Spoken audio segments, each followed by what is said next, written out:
குருவடிகளே சரணம். Hello friends and viewers, எல்லாருக்கும் வணக்கம். மகான் திருமூலர் அவர்கள் அருள் செய்த திருமந்திரம் பாடல்கள்ல 2ஆம் தந்திரத்தில் வரும் பாடல்களும் அதற்கான விளக்கமும் பார்த்துட்டு இருக்கோம். இப்போ நம்ம பார்க்க போறது பிரிவு 2, பதிவழியில் வீரட்டம் 8.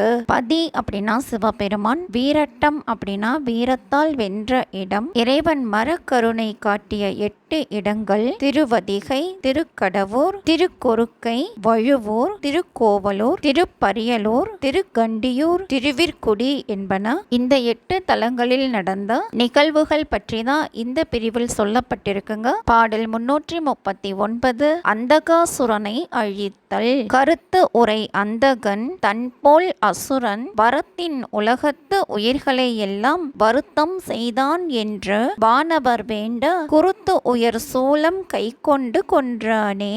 அந்தகன் அப்படின்னா அந்தகாசுரன், குருத்து அப்படின்னா கூர்மை, கருத்துரை அந்தகன் அப்படின்னா அந்தகன் புறத்தில் இல்லை அகத்தில், அதாவது உள்ளத்தில் இருந்து அறியாமையை செய்கிறான் அப்படின்னு அர்த்தம். இறைவன் அறியாமையான அந்தகாசுரனை ஞானம் என்ற சூலம் கொண்டு அழித்தான் அப்படின்னு அர்த்தம். யமனை போன்ற கொடிய எண்ணம் உடைய அந்தகன் என்ற பெயர் கொண்ட அசுரன் இறைவனிடம் பெற்ற வரத்தால் உலகத்தின் உயிர்களை எல்லாம் வருத்தி வந்தான். நல்ல பண்பு என்று கூறப்படும் வானவர் அக்கொடுமை தாங்காமல் இறைவனிடம் போய் குறை கூறினார்கள். சிவபெருமானும் வெம்மையும் கூர்மையும் உடைய ஞானமான சூலம் கை கொண்டு கொல்லும் தொழிலை செய்து அருளினான். இது நிகழ்ந்த இடம் திருக்கோவலூர்.